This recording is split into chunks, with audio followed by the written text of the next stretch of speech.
রমজান, রমাজান, সকলে একবার বলি, সামনে চাঁদ উঠলে কি মাস হবে? রমাজান। কিন্তু এই মাসটার নাম শুধু রমাজান নয়, মাসটার নাম রমজান মাস।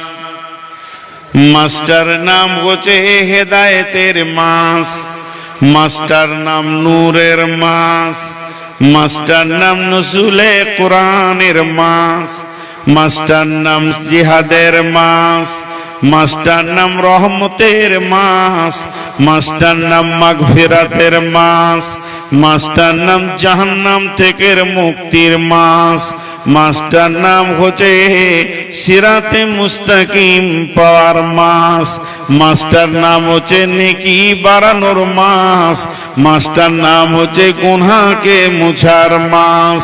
এই মাসটা শুধু রমজান বলে আমাদের কাছে পরিচিত। এই মাসে রহমত নাজিল হয়, এই মাসে হেদায়েতের দ্বার খোলা থাকে, এই মাসে মাফ ঘোষণা হয়, এই মাসে মানুষ নেকির ভান্ডার লাগায়, এই মাসে মানুষ নিজের গুনাহকে সাফ করে। এই মাসে আল্লাহ 21শে রমজান কোরআনকে নাজিল করেছেন। প্রথম কোরআনের জন্ম তারিখ, ডেট অফ বার্থ 21শে রমজান পৃথিবীতে এসেছে।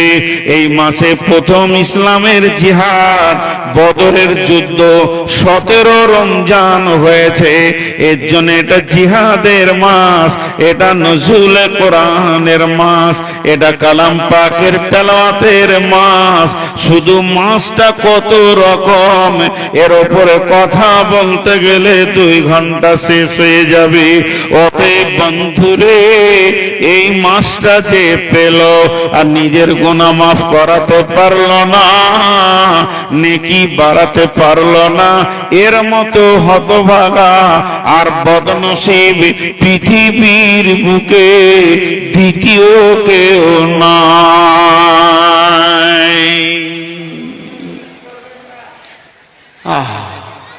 ওই লোকগুলি জায়গা পায়নি গো, কত কষ্ট করে দাঁড়িয়ে শুনছেন। আপনারা আসেন, এগুলোতে বসেন, অনেক জায়গা আছে, এগুলোতে আসেন। এদারটা তো ফাঁকা আছে। তো এই মাসটা হলো বিভিন্ন রকম মাস। জি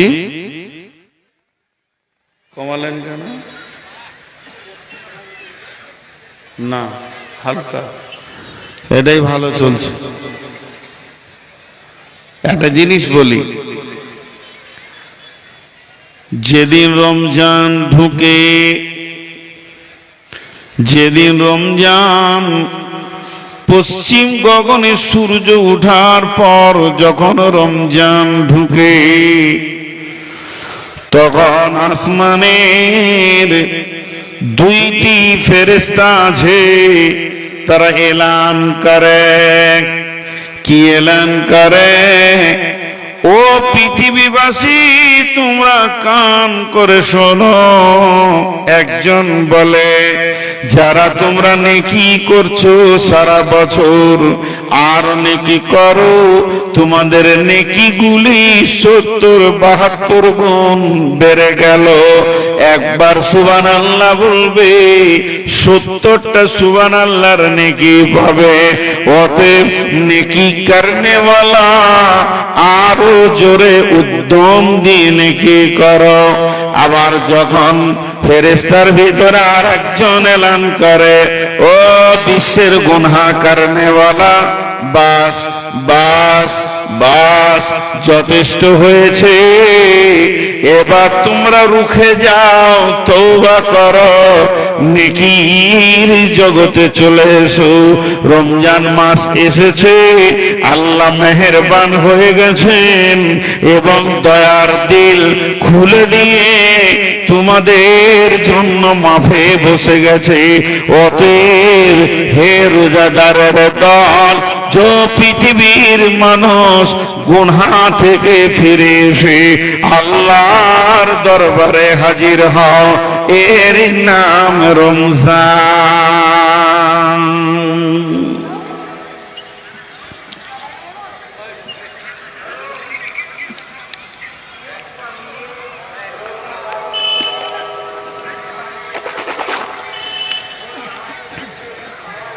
জি,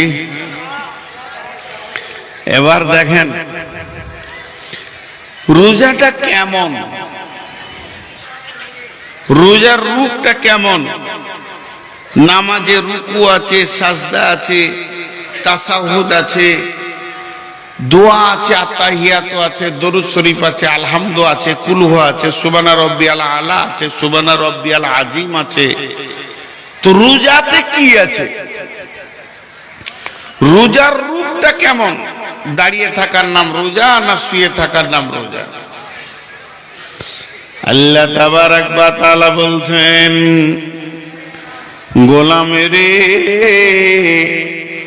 সুবে সাদেকের আগে তুমি খাওয়া পানাহার করে নেবে, গরব শামস পর্যন্ত যতক্ষণ সূর্য না ডুবেছে আর তুমি খেতেও পাবে না, পান করতে পাবে না। তোমার খাওয়া পান করা কমপ্লিটলি বন্ধ হয়ে যাবে। এক ঘোঁটো পানি পাবে না, সামান্য মুড়ি রুটি কিছুই ফল ফ্রুট খেতে পাবে না। তোমার সুবে সাদেক থেকে গরব শামস পর্যন্ত খাওয়া পানাহার বন্ধ, এর নাম রোজা।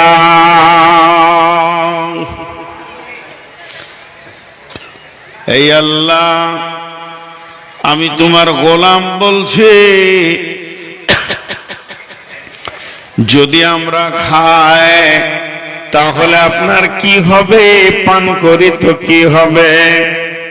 রব্বুল আলামিন তেমন কিছু না বলে বলছেন, কুতিবা আলাইকুমুস সিয়াম, আমি ফরজ করে দিয়েছি তোদের উপরে, অপরিহার্য ফরজ, তোরা খেতে পান করতে পাবি না।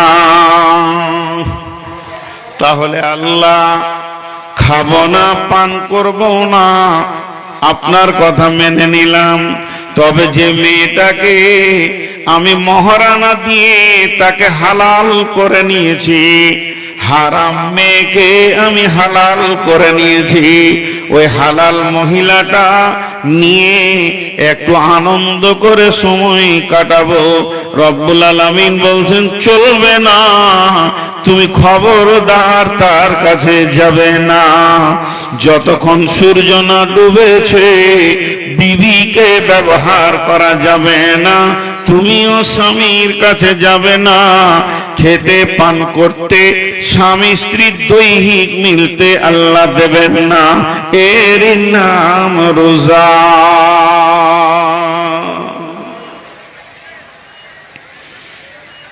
হয়ে গেল রোজা বলা।